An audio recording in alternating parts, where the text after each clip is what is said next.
From giving her character an arc that's all over the place to winging her story even after 10 seasons, here's how the Blacklist screwed Katarina Rostova up. I'd say spoiler alert, but is it even possible to spoil a series so chaotic? And of all the characters the Blacklist did dirty, Katarina never had any hope to begin with. In the writer's defense, the first 2 seasons weren't about her. She was introduced as a backstory to her daughter, Elizabeth Keene. And it wasn't until season 3 that she had an actual appearance on the show, even then in flashbacks. All season 1 and 2 told us was that once there lived a great Rostova, a hotshot KGB agent who had it all, until she didn't. And she only had herself to blame.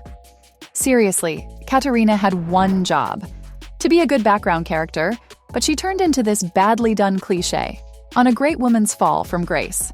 I'm not saying characters should be black and white, and some complexity's good at keeping fans glued to their screens, but the Blacklist got it all wrong. One episode, it was all the big stories on how Katarina was this amazing Russian spy. And then a couple of episodes later, she's revealed to be a traitor, working for Cabal, and throwing the KGB under the bus.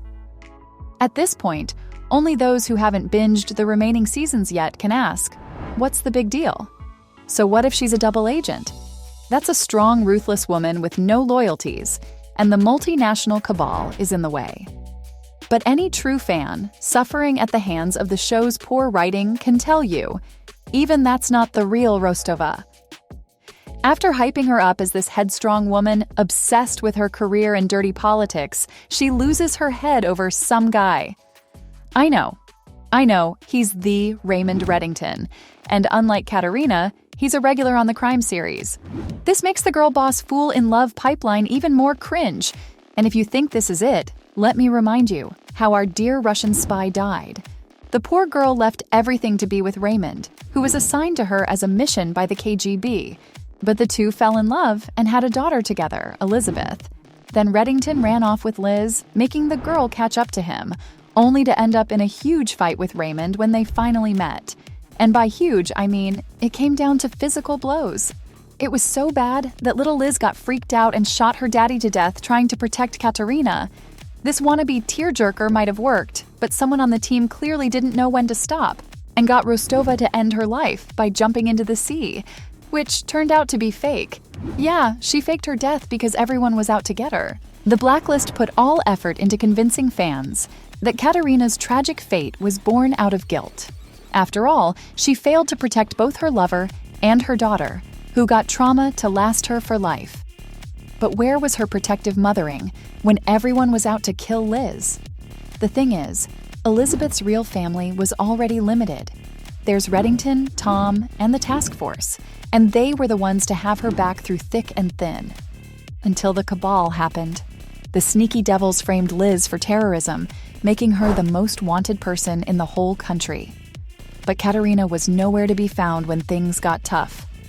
Honestly, if she had any ounce of motherly instincts, she'd have jumped in to save the day the moment she heard about Masha Rostova in the news. Unless she did, and we simply missed her. Not even kidding. Anything's possible with this former spy. Didn't her own agency mix her up with another woman? Now, that's rich coming from an organization whose sole purpose is to collect intel. What's more, nobody seems to have a clue what she looks like, despite her face being plastered all over the newspapers. Hello, she's famous and social media exists? Someone needs to fire the boomer in the writer's room. Even the peeps who were closest to her, Dom, Red, and Ilya Koslov, couldn't recognize this supposed Katarina.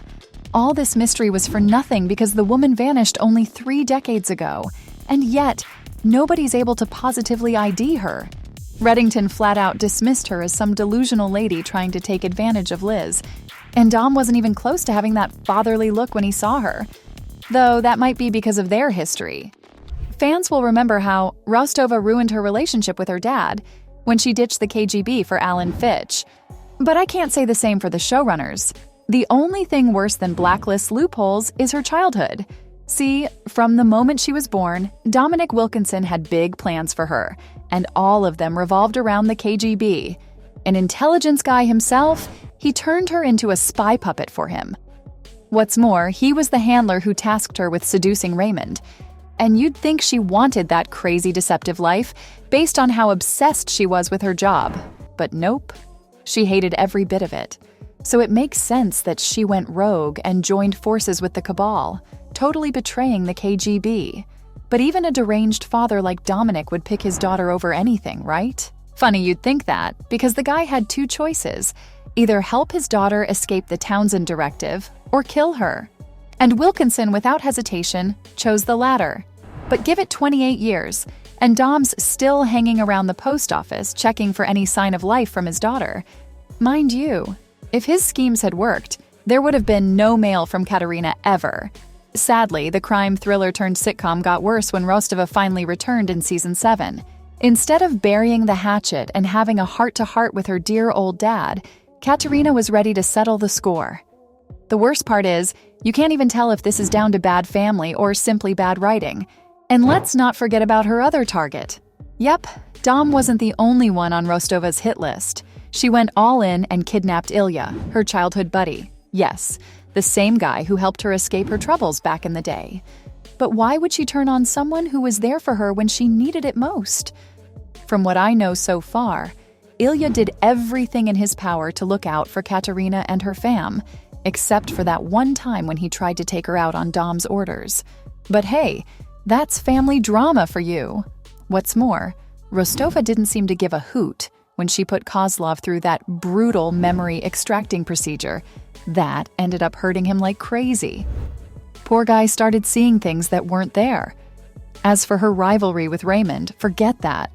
Her whole relationship with him doesn't make any sense.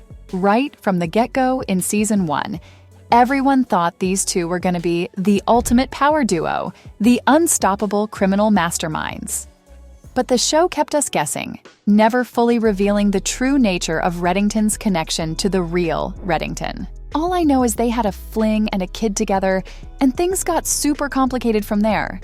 Then Katarina helped this other Reddington guy pull off this insane identity switch, making them partners in crime. Fast forward a bit, when Rostova pulled that crazy stunt of faking her own death by walking into the sea, Reddington was right there, watching it all go down. It was a total head-scratcher, folks. Red has been protecting Rostova's daughter with his life. What on earth could have gone so wrong that they turned from partners to bitter enemies? After 10 seasons with a character, you'd think the writers would know what to do with her. Turns out, Katarina's still a mystery for everyone. Remember the mind-boggling Paris incident with Raymond? Clearly, she had some serious ulterior motives when she kidnapped the guy. But fans could tell, Reddington's worst fears were coming true. That turn of events also proved that Rostova had some major backup, and not just from a powerful someone. I'm talking about a whole network of operatives and an arsenal of weapons at her disposal. Whatever it is, it's enough to turn her against her loved ones. But if she's staging this genius scheme now, why did she sabotage everything all those years ago, running off to Raymond? The showrunners need to make up their mind on whether Rostova is a goddess of lies and manipulation or a confused woman who still hasn't gotten over her dad's toxic parenting. My guess is, even the latest season can't tell. So there you have it, folks. From winging her story even after 10 seasons to giving her character an arc that's all over the place, that's how the Blacklist screwed Katrina up.